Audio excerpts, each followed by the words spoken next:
Gold, trusted gold buyers. మీరు తాకట్టు పెట్టిన బంగారాన్ని విడిపించి ఈ రోజు ఉన్న మార్కెట్ ధరకు కొనబడను. Hi, welcome to my show. ఈ మార్చి 19న ఉస్తాద్ భగత్ సింగ్ ప్రేక్షకుల ముందుకు రాబోతుంది.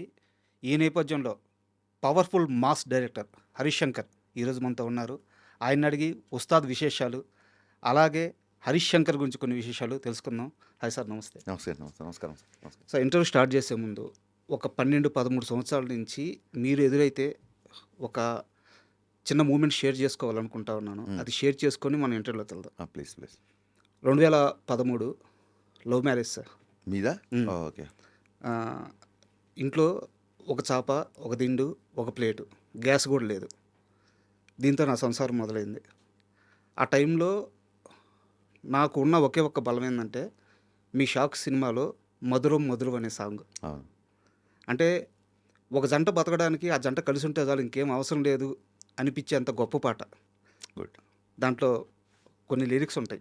చెదిరే జుట్టు చెమటే మధురం, కొద్దిగా పెరిగే కొలత మధురం, ఇది పెరిగి చెరిగి కిలకం మధురం, అండ్ మౌంటేజ్ షార్ట్స్ కూడా. మహానుభావుడు వేటూరు గారు రాశారు ఆ పాట. అందుకే అంత అందంగా ఉంది. ఇన్ని సంవత్సరాల తర్వాత కూడా గుర్తుంది లిరిక్స్. అంటే ఇంత పర్టికులర్గా ఎందుకు చెప్తున్నాను అంటే సార్, ఈ రోజుకి మేము చాలా ధైర్యంగా బతుకుతున్నాం. మేమిద్దరం, మా ఇద్దరికి ఇంకోటి వచ్చాడు, ముగ్గురం చాలా ధైర్యంగా బతుకుతున్నాం. మా జీవితం మొదలైన తొలినాళ్ళలో మీ పాట, మీ మౌంటేజ్లు, మీ హీరో, మీ హీరోయిన్, మీ డైరెక్షను మాకు ఇచ్చిన ధైర్యం అది. Thank you. అంటే నాకు మీరు చెప్తే గుర్తొచ్చింది. I felt little emotional. నాకు ఎవరు ఎప్పుడు ఇలాగా, అంటే ఆ సినిమా చాలామంది ఫ్యాన్స్ ఉన్నారు, చాలామంది భార్యాభర్తలు, చాలామంది పార్టీస్లో, మీటింగ్స్లో, పెళ్ళిళ్ళలో, రిసెప్షన్లో అలా వచ్చి, సార్ మీ షాక్ సినిమా చాలా చాలా ఇష్టం, ఈ పాట చాలా ఇష్టం. ఎంతోమంది కపుల్స్ నాకు సినిమాలు లేక. బట్ మీరు చెప్పించి వచ్చేసి చూసారా, ఒక రూమ్లో ఒక దిండు, ఒక చాప. I can relate my life with that. నా పరిస్థితి కూడా అలాగే. అండ్ ఆ టైంలో నేను ఇంచుమించు సినిమా ఫ్లాప్ తర్వాత అలాగే ఉన్నాను. అంటే నా భార్య ఎన్ని కష్టాలు ఫేస్ చేసింది, ఎంత సపోర్టివ్గా ఉంది అనేది నాకు ఇప్పుడు మీరు చెప్తే నాకు ఒకసారి నా డేస్ గుర్తు చేయండి. Thanks for remembering. Thank you. Sorry.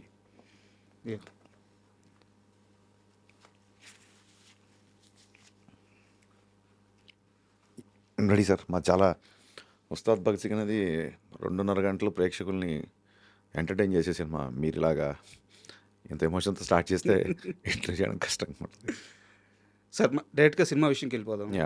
Ustaad Bhagat Singh, మీ ఉస్తాద్ ఎవడు ఇండస్ట్రీలో?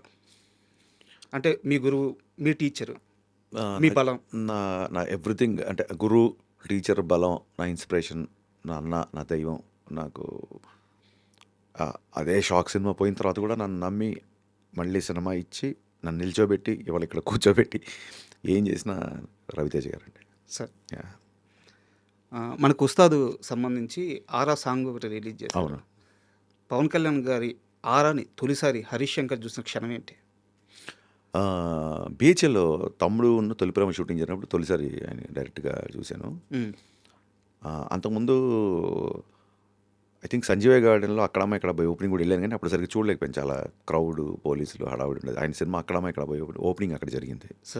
బట్ బీహెచ్ఎల్లో చాలా తృప్తిగా ఒక 20-30 రోజులు పెద్ద పెద్ద షెడ్యూల్స్ చేశారు. 2 సినిమాలు అక్కడ చూశాను. బట్ నేను యాజ్ అ డైరెక్టర్గా ఆయన ఫస్ట్ టైం కలిసింది ఆయన ఫామ్ హౌస్లో మిరపకాయ కట్ చేయడానికి వెళ్ళినప్పుడు. ఒక బ్లూ డెనిమ్ జీన్స్, డెనిమ్ ప్యాంట్స్లో ఆయన్ని ఫస్ట్ టైం చూశాను. 1.5-2 గంటలు స్పెండ్ చేశాను. అది ఫస్ట్ మెమరీ.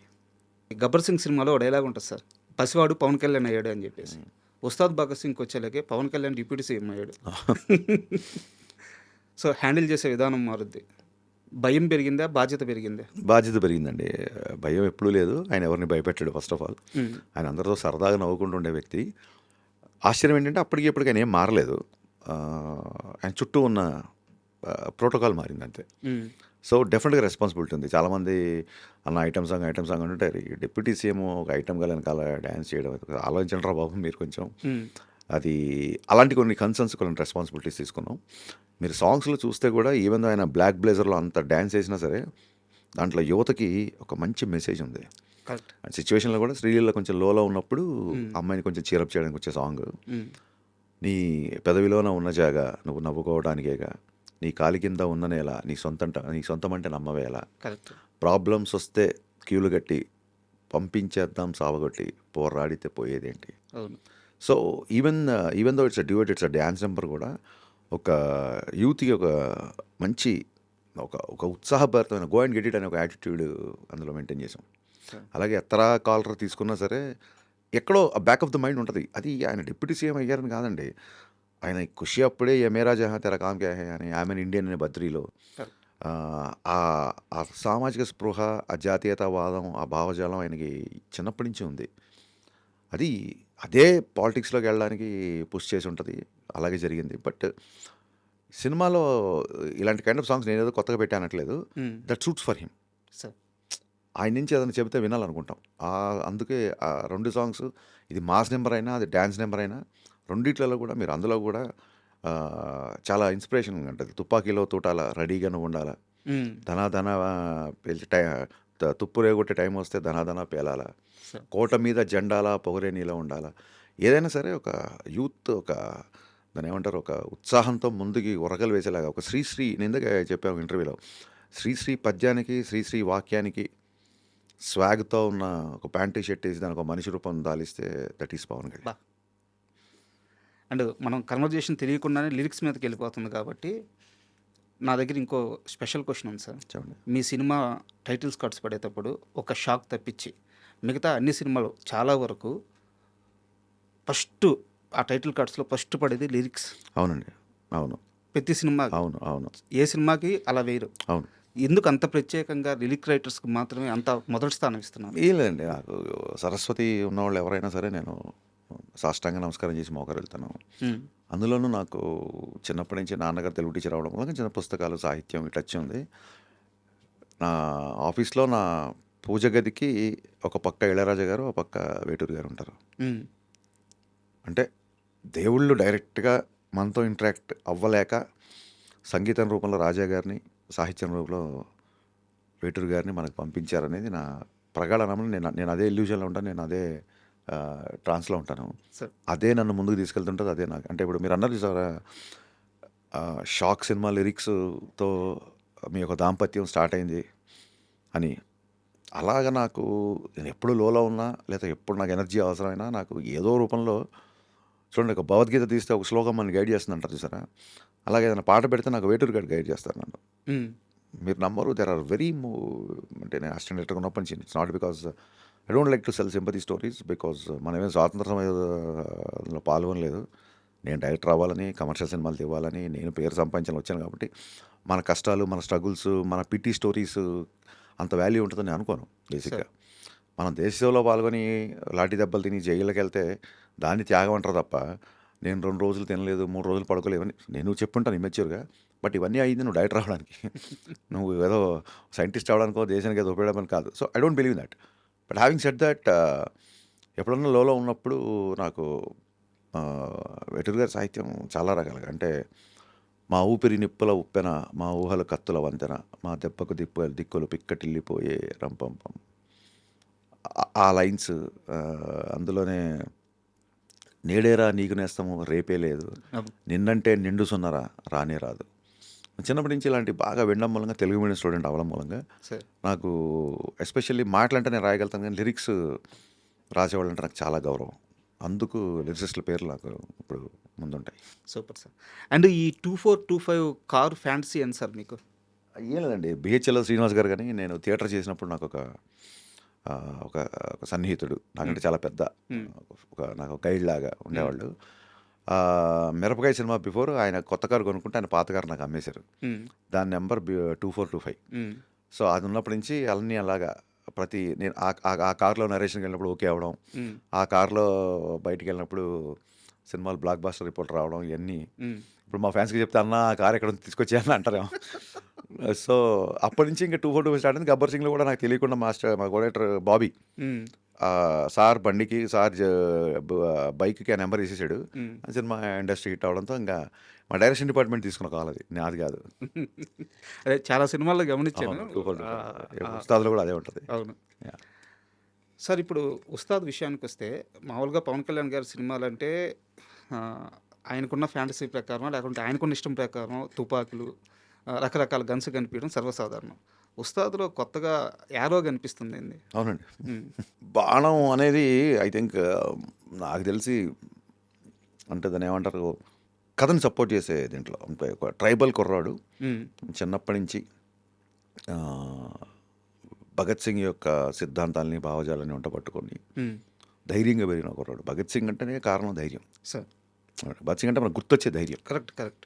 సో ఆ క్యారెక్టర్ ఉస్తాద్ భగత్ సింగ్ క్యారెక్టర్ కాబట్టి ట్రైబల్ కుర్రాడు కాబట్టి బాణంతో చిన్న లింక్ ఉంటుంది. ఏదో మామూలు కాస్ట్యూమ్లో పెట్టలేదు. అవును. ఫంక్షన్ సార్, మీ fans, cult fans, sir fans, Pawan Kalyan గారి ఫ్యాన్స్ అందరూ ఫంక్షన్ కోసం చాలా ఈగర్గా వెయిట్ చేస్తున్నారు. రేపు ఫంక్షన్ ఏ స్థాయిలో ఉండబోతుంది? మీరు అయితే అంత ఫ్యాన్స్ అందరూ ఊహించుకునే స్థాయిలోనే ఉంటుంది. బట్ టు బి ఫ్రాంక్, నేను సినిమా ప్రీపోన్ చేయడం మూలంగా అసలు ఫంక్షన్ ఏర్పాట్లు ఏంటి, అవి ఏంటి, ఎలా జరుగుతుంది ఏంటి అసలు ఐడియా లేదు. కంప్లీట్ పోస్ట్ ప్రొడక్షన్ పనిలో, ప్రమోషన్లో ఉండడంతో నిజంగా ఐడియా లేదు. పోలీస్ గ్రౌండ్లో జరుగుతుంది ఫంక్షన్. అద్భుతంగా ఉంటుంది డెఫినెట్గా. సార్ ఒక కంటెంట్ పరంగా ఒక క్వశ్చన్. మామూలుగా గబ్బర్ సింగ్ తీసేటప్పుడు ఆయన పోలీస్ ఆఫీసర్గా చూపించారు. అప్పుడు కానీ power star, number 1 hero, okay. But police ఆఫీసర్గా చూపించారు, ఆడియన్స్ యాక్సెప్ట్ చేశారు, సూపర్ హిట్. కానీ ఒక డిప్యూటీ సీఎంని మళ్ళీ పోలీస్ ఆఫీసర్గా చూపించడం అనేది ఆ స్థాయిలో చూసేశారు పవన్ కళ్యాణ్ గారిని. ఇక్కడ మీరు అనొచ్చు రీలు అని చెప్పేసి. పవన్ కళ్యాణ్ గారు లాంటి హీరోని రీలు తేడా ఉండదు, ఆ ఆరా అలాగే కంటిన్యూ అవుతూ ఉంటుంది. సో ఆయన సీజ్ ద షిప్ అంటే 2 తెలుగు రాష్ట్రాలు వణికిపోయినాయి. అలాంటి వ్యక్తి చేత మళ్ళీ పోలీసుగా ఏం చూపించబోతున్నారు, ఎలా చూపించబోతున్నారు, రియల్ లైఫ్లో ఇచ్చిన ఆ ఇంపాక్ట్ని ఎలా మ్యాచ్ చేయబోతున్నారు? అంటే పవన్ కళ్యాణ్ గారికి సక్సెస్తో ఫెయిల్యూర్తో లేని స్టార్డమ్ అండి అయింది. అది మీకు తెలుసు. డిప్యూటీ సింగర్ అయ్యారు కాబట్టి తీసుకోవాల్సిన కన్సర్న్స్ ఇందాక నేను చెప్పినట్టే తీసుకున్నాం తప్ప, సెట్లోకి వచ్చిన తర్వాత యాక్షన్ ఉన్నప్పుడు డిప్యూటీ సింగర్ యాక్ట్ చేయట్లేదు. సూపర్ స్టార్ దాని ఏమంటారు, స్టార్డమ్ ఉన్న ఒక power star Pawan Kalyan act చేస్తున్నారు అక్కడ. సో ఆయన ఒక నటుడిగా ఆయన ప్రస్థానం స్టార్ట్ అయింది కాబట్టి సెట్లోకి వచ్చినప్పుడు నటుడుగానే ఉంటారు. ఇంక ఇప్పుడు మనం ఈ డైలాగు డిప్యూటీ సింగర్ చెప్తే బాగుంటుందా బాగోదా, లేకపోతే డిప్యూటీ సింగర్ జీన్స్ వేసుకోవచ్చా, డిప్యూటీ సింగర్ ఇలాగ టోపీ పెట్టుకోవచ్చా, ఇన్ని ఆలోచిస్తే సినిమా తీసుకెళ్ళాం. అండ్ బయట ఉన్న ఇమేజ్ని మ్యాచ్ చేయడం అనేది సినిమా అంటే ఆయనకు ఓన్లీ సినిమాలు నచ్చిన వాళ్ళు ఉంటారు. బయట ఆయనకి అశేషంగా సినిమాలకు సంబంధం లేకుండా ఆయన ప్రేమించే వ్యక్తులు ఉన్నారు. అంతే కదా? కరెక్ట్. ఓన్లీ ఆయన అభిమానించే వాళ్ళే అంటే ఆయన ఎప్పుడో పదవుల్లోకి వెళ్ళిపోయేవాళ్ళు. ఆయన కష్టపడి 10 సంవత్సరాలు స్ట్రగుల్ అయ్యి ప్రజల హృదయాలను గెలుచుకున్నారు కాబట్టి ఇంకా ఆ ఇమేజ్ని మళ్ళీ దాన్ని తీసుకొచ్చి సినిమాలో పెడదాం అండ్ ఇన్ఫ్యాక్ట్ ఆయన ఇష్టపడరు. నేను ఒక సన్నివేశం అనుకుంటా, ఒక ఆడియో ఫంక్షన్ చెప్పాను నేను. ఇప్పటానికి వెళ్తున్నప్పుడు ఆయన టాప్లెస్ టాప్ వెహికల్ టాప్ మీద కూర్చొని వెళ్ళారు.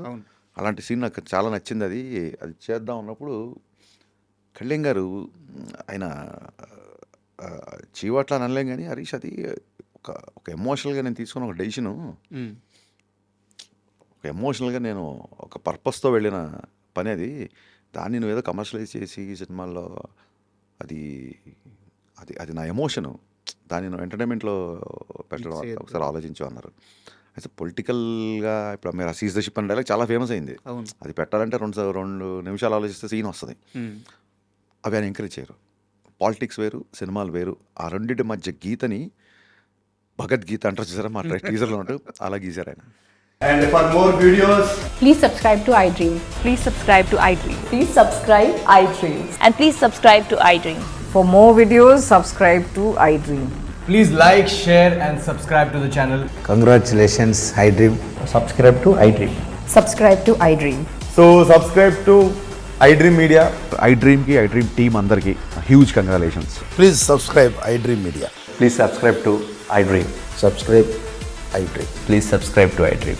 iDream అంటే నా కళల ఛానల్ను సబ్స్క్రైబ్ చేసుకున్న నోరు తిరుగుతలేదు, మీరైతే గంట గుర్తు కొట్టండి. For more such videos, please subscribe to iDream. Subscribe to iDream. Please subscribe to iDream. Please subscribe iDream Media. Please do subscribe to iDream. Please subscribe to iDream Media. For best entertainment and information, please subscribe iDream. And don't forget to subscribe to iDream.